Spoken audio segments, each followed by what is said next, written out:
Good morning, my garden and YouTube friends.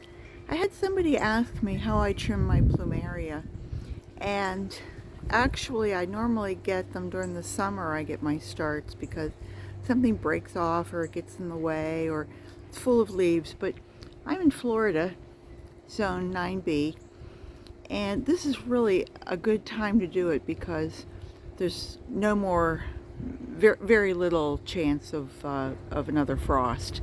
And so even though the tree is still running with milk inside, the chance of the new cut freezing and disturbing the tree itself is pretty slim.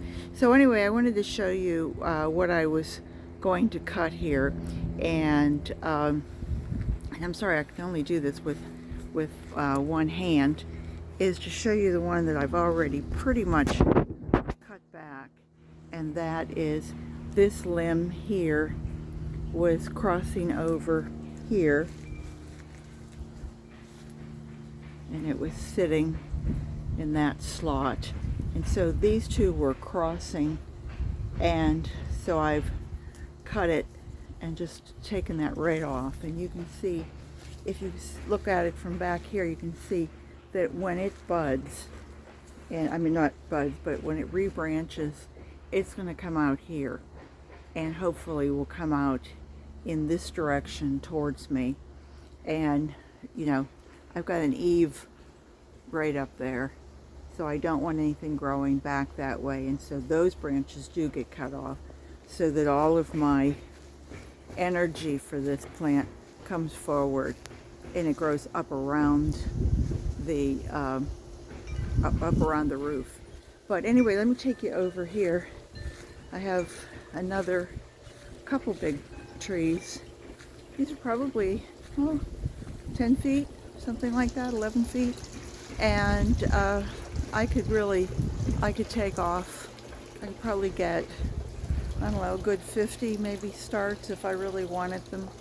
But this is all grown from one branch that I smuggled in my shoe in 1979 when I left Hawaii, and it was probably smaller than this.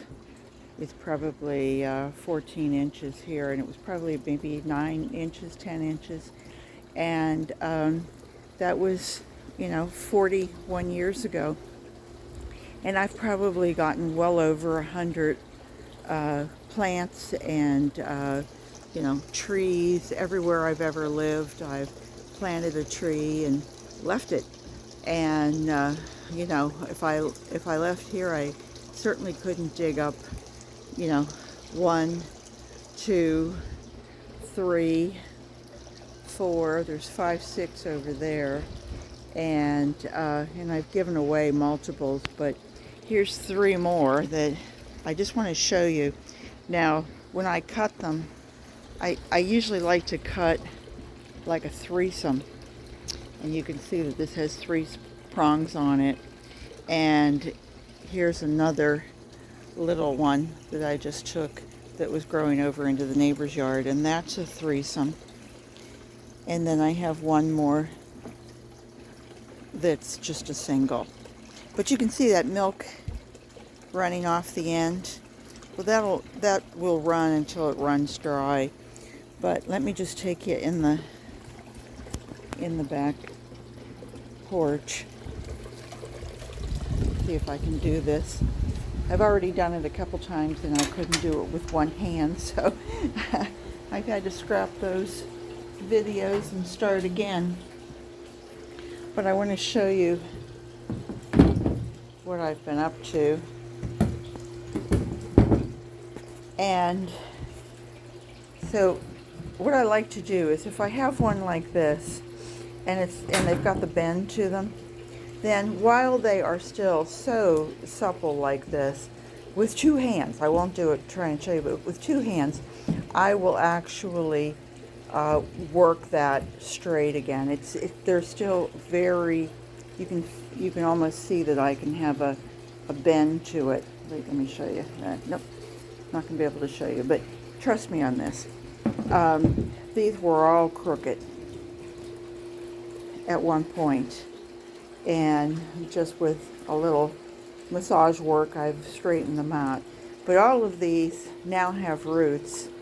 I did these in August. We had a hurricane coming through, and I thought, uh-oh, better get some in the ground. So what I did is I actually took a pot, and I had them all just jammed in the pot with some fresh dirt.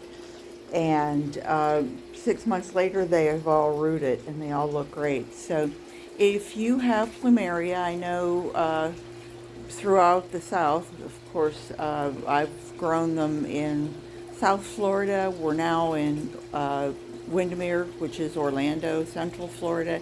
And I've also grown these in North Florida. I did have to take them in when we had freezes. So if they were growing up by the Georgia border as an indoor-outdoor plant, then the folks in Texas, other than you all who have gotten your tremendous freeze, you're growing. I know people there who are growing Plumeria, and so I'm sure you have them in California and New Mexico and Arizona and anywhere. So if you're interested and you want to know how to cut them and how to propagate them, then I take them and I'll let it sit out like this, let that milk dry off. A lot of the times, this is an interesting fact, is that if I give it a really sharp cut, I have less success than if I just give it kind of like a rough cut like this and let them dry out. And then personally, I just stick them in the ground. I lived in Hawaii for 8 years, and that was the way we did it. Nobody ever dug a special hole or put it in special soil or dipped it in rooting powder, or it was there. You really just chop it off and drop it in. And but here I find that if I let them dry out for about a week and try to make sure that I have a nice straight limb here, branch, and then I do try to make sure that it gets a good footing and it's in some decent soil. And these, I actually tried them with rooting powder, and I have to say that worked. So if you guys want to give it a try, then I think that's a great idea. You can always give it a fertilizer, slow release fertilizer. And I just found out something that I thought was really interesting, and that is, this is poisonous, or at least it's really not good for you. And if you look it up, it will tell you that the stem and the milk and the leaves are poisonous. However, this is what I just found out. The bloom, and mine are all yellow, they're that white with a yellow golden center, but there's so many varieties out now, is edible.